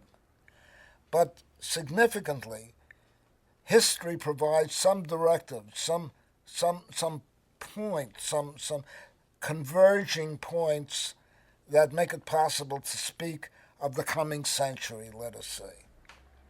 And that would be the following, these converging points. One, the state will not be eliminated simply in simply by violence or simply by insurrection. The state will only properly be eliminated, rationally eliminated, by an alternative in society based on institutions that are rational, that will maximize democracy and the rationality of the broad mass of people. It cannot be the next revolution, call it what you will, with whatever means it uses, must be a majoritarian revolution. This is not an idea that is clearly articulated by a unified anarchist theory. That question is not taken up. What is taken up is what is morally right and what is morally wrong. And that is what would justify even a minoritarian revolution. That possibility occurred, frankly, in Spain in 1936, when a minority of the country tried to establish what was called libertarian communism. It was a very large minority, but it was still decidedly a minority. If there's anything that a majority of the Spanish people wanted, it was a democratic republic. There's no point in kidding ourselves about that. Reality tells us, other than what we usually get from anarchist textbooks on the Spanish Revolution, namely that the great majority of the Spanish working class, which was always a minority in the country to begin with, absurd of all things, wanted libertarian communism. Libertarian communism may have been more rational than any other social order that was suggested. But it is not true that this was a conviction of the majority of the Spanish people. So the question of the wisdom of a revolution in Spain is something that had to be attuned to the real possibilities that existed, and it was not attuned. It was not attuned. Franco had not even made up his mind until well into 1936 that he was prepared to take over the leadership of Spain. The generals and their plots and everything that was going on were all done as military conspiracies rather than social movements. That Franco, using fascism, turned what was a military conspiracy later on into a social movement, which he claimed to have in the name of the Falange, but mainly controlled by the military, was a relatively late development, only a few months away from the actual outbreak of the revolution itself. That's number one. Number two, the working class of Spain, the most heroic and remarkable working class that I know of in history, was a minority. So a majoritarian revolutionary movement, if it's going to be revolutionary in the true sense of producing social change, has to be a majoritarian movement composed of the great majority of the people, and there have to be institutions that not only represent the future change that people are trying to achieve, that the majority of the people are trying to achieve. It also has to be the means for achieving that revolution, actually making it, and in a way that is rational, sensible, and is satisfying to the people as a whole. Now, the way I can envision such a change anywhere in the world today would have to be one that involves the people. And you don't involve the people simply with slogans. On the contrary, you're likely to produce a disaster based merely on slogans. You have to involve them in a means that is not congenial to anarchism, and I would say not congenial even to many socialists. In fact, I doubt if the socialists would disagree with the anarchists on what I'm about to propose. And that is to create what I would call a dual power. That is to say, an attempt on a neighborhood basis, on a civic basis, in the sense that I'm talking of quasi or actual urban areas, where people can get together into assemblies on the basis of a number of broad social issues, a point that would have to be raised in a moment. Broad social issues meeting the way, well, in a sense, resembling the way the town meetings of New England ideally existed, and in fact actually existed for a time. I'm not even talking right now of purely hypothetical notions. I'm talking right now of actual things that took form in history, that took shape in history, and that have been on and off discussed, but not as fully as they should be. In such town meetings, one would try to have, paralleling what are the institutions of the state, or at least the basic institutions of the state, real institutions, libertarian institutions of the people, at first seemingly coexisting with the state, but gradually, by the very nature of the problems that would arise, the populist problems that would arise, would gradually enter into a conflict with the state. And there would have to be a real question of who will ultimately have the power. Now, I believe in power. On this point, I decidedly would agree with Marx. My belief in power is a total commitment, because when we are talking about society, we are talking about real hard facts that involve everything from transportation of food, clothing, and the manufacture thereof, over to questions of what kind of policy should be followed as a matter of so-called foreign policy, as a matter of so-called public welfare, as a matter of designing cities, as a matter of dealing with the natural world, which is a very important factor. And it is through the erosion, institution by institution, of the existing state and its institutions by civic institutions, town meetings, that through the conflict you would gradually have a resolution of the problem of who shall have the power. I favor the power of the people, so to speak. And for once, the cry, power to the people, has concrete meaning, institutional meaning. I do not agree with the anarchists on the score that institutions are in themselves constraints that have to be avoided in any shape or form under any conditions. So in creating a dual power, you're creating a separate society that stands in conflict with the existing society, but does so depending upon the legitimacy it achieves among the broad masses of people. Now, this flows out of a whole dialectic in which one, law is gradually rendered rational rather than irrational, which it is today, and it is a demand that the people have made for thousands of years. One can go back to the writings of Hesiod on Works and Days, where Hesiod says that we need laws to control the barons. This is the translation I've gotten from the Greek version of his so-called poem. There, what he says, in effect, is that law or regulation is necessary to eliminate arbitrary rule.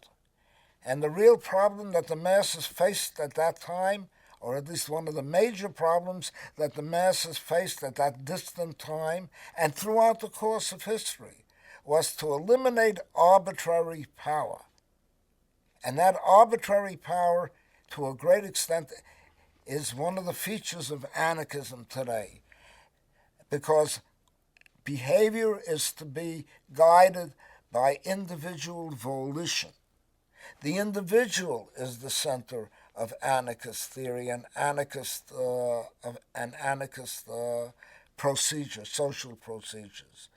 Law is to be despised because it mutes the individual, it silences the individual, it denies the individual. And one will find this precisely in the writings of people like,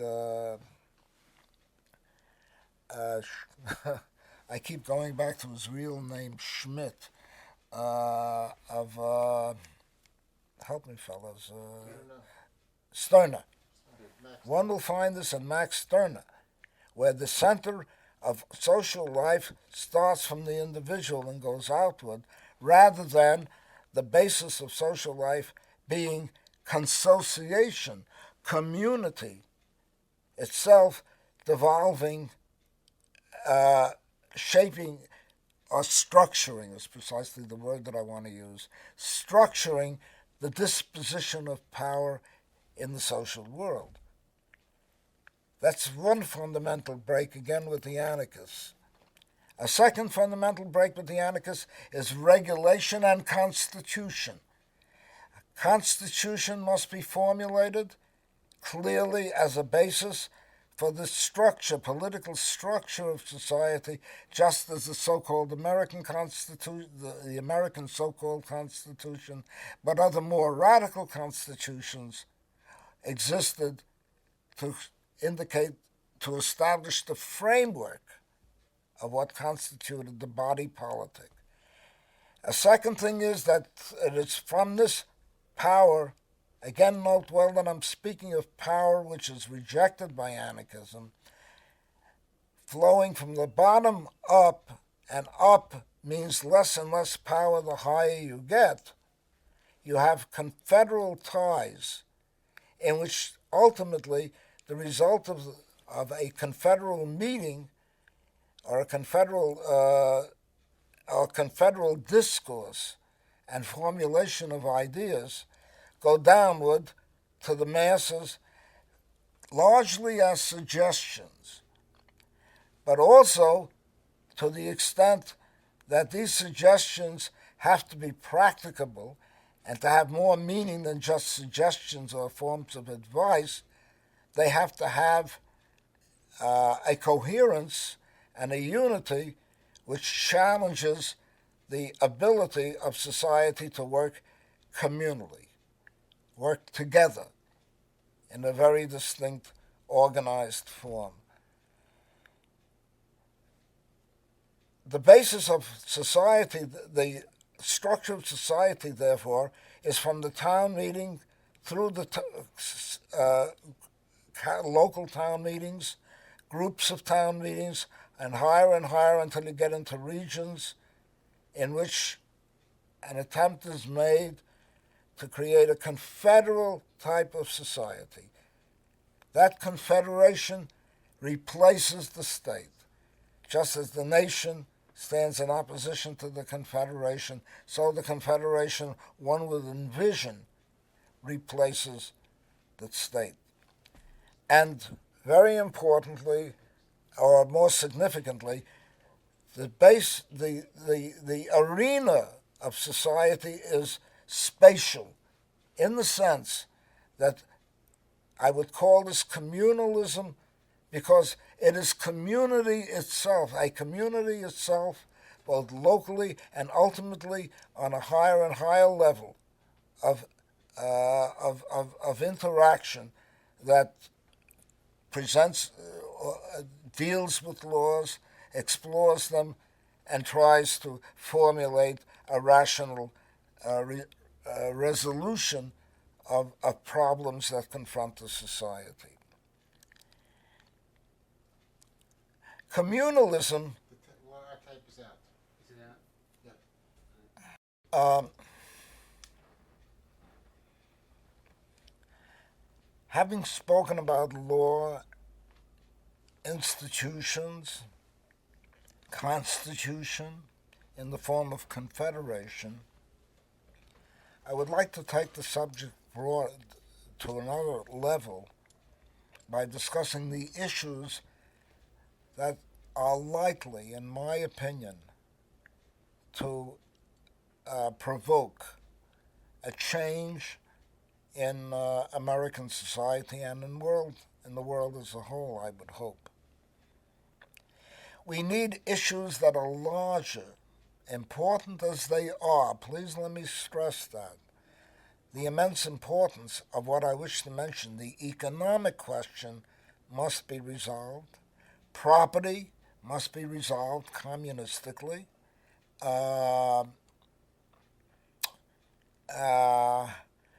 The appropriate distribution of resources must be resolved. All of this must be resolved communistically, and I would add rationally.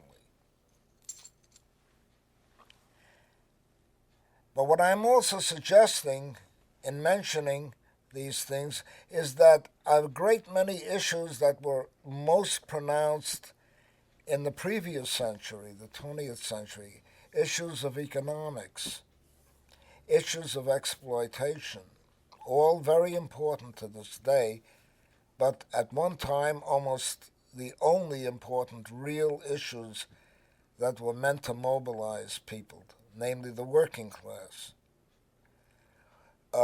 would not only exist but would be amplified by a rich panoply of other issues that are cultural, that are psychological, that are even artistic, having to do with the design of cities or communities, having to do with logistics, having to do with new technologies, which, by the way, whose flow is virtually endless, would be incorporated into a political program. And I use the word politics, again, let me stress, as direct democracy, which is what it meant, at least in Hellenic times, where the word essentially was essentially invented. What I'm suggesting is that we must speak of a much broader program than the program that was envisioned by Marx, who felt that it was not even necessary to provide one, a broader one, than his economic programs, because he said he couldn't foresee what the future would bring, which is a good cop-out, certainly for today. Today we are confronting issues of immense social and biological, ecological, to put it bluntly, social ecological issues that go beyond economics alone. In fact, the attempt would be made more and more to make economics a moral,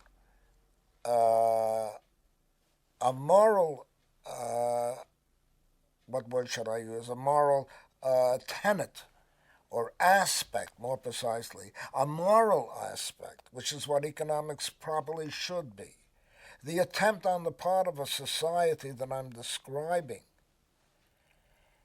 is not only one in which you have the satisfaction of human needs in a rational way, such that we diminish the amount of work that people have to do, such that we enlarge the amount of free time that allows people to participate. You have to have those practical means to actually participate in a society that would be called rational by any stretch of the imagination. What I'm talking about is, frankly, the substitution of an entirely new culture from the one that for the one that we have today. First of all, and primary in my view, is that capitalism is a growing social order. Contrary to what Marx believed and what many anarchists believed, capitalism is not marked by attrition, is not marked by a economic regression, is not marked by economic decline. One of the greatest dangers it poses today is that it is marked by unfettered growth. The growth of the system poses a tremendous problem for humanity at large, and indeed for the future of what I would call second nature, that is to say, for society.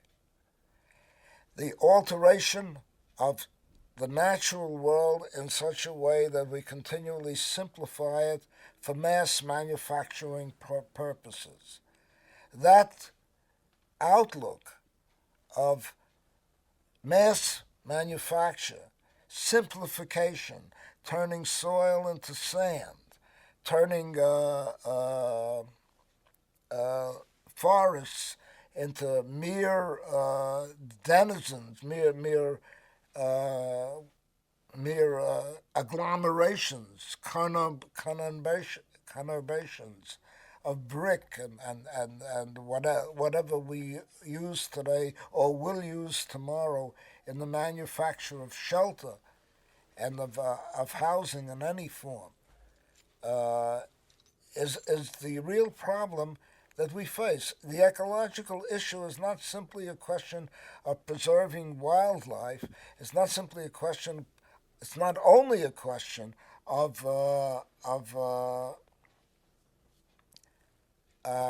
pure water, clean air, and so forth. It is first and foremost a question of the simplification of the planet for the purposes of an industrial society of unlimited growth, which threatens the very bases for human life as well as animal life on this planet. We are simplifying the planet, ecologically speaking.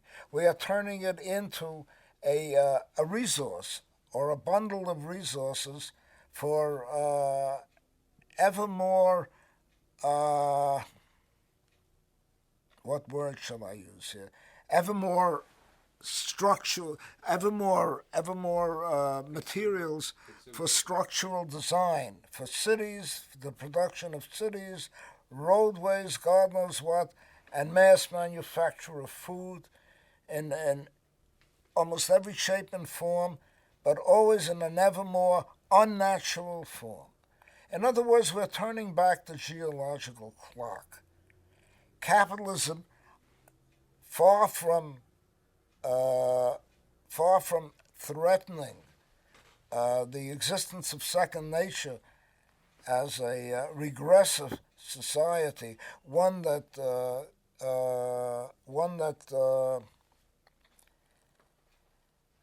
threatens to produce a more primitive type, a more primal type of natural world, now threatens to also produce a world in which advanced life forms can't exist in a satisfactory manner, not even in a question, not even as a question of sanitation, but of health, but of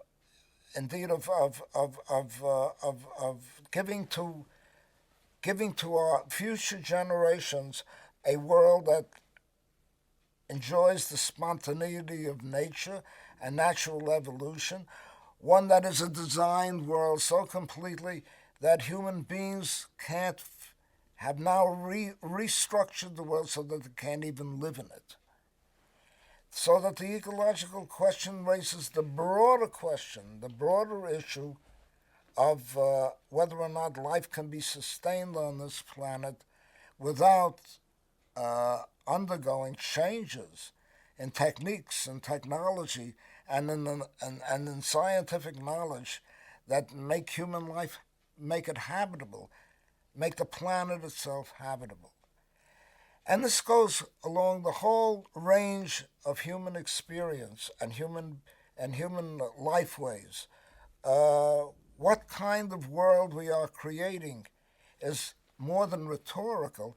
It is a question of whether or not it is even practicable, whether or not it is a domain that can sustain life itself in the planet. So what we need is a movement, which I've called communalist because it's based on the formation of the community, its innate structural forms like town meetings, its freedom of time and ability to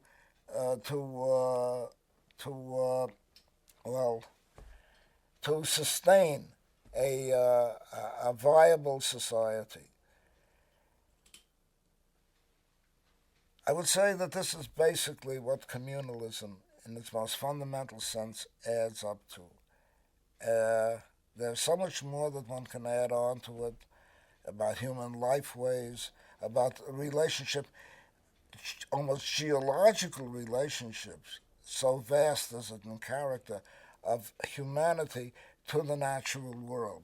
So that the natural world is now entered once again, as it had existed from the very beginning, way back in time, has re-entered society, has re-entered every aspect of human life, as to make it even feasible to speak not only of a rational society, but of an ecological society, a word that I invented and use continually. We must develop a new relationship with first nature. Second nature must develop a new relationship with first nature, so that a third nature, so to speak, to give you the good old dialectical triad, a third nature will emerge in which there will be a sensitive balance between the organic and the inorganic, between a livable planet and one that lends itself to a remaking for industrial purposes and economic purposes, and ultimately a post-scarcity society. This essentially is what I've more or less driven my views to. Hey, we did it again. 24 years later, I think. Let's get some room tone. That'll be up to you, won't Well, it? the one thing is we just got to get some room tone, which is just the silence, the ambience of the room. Okay? Room tone.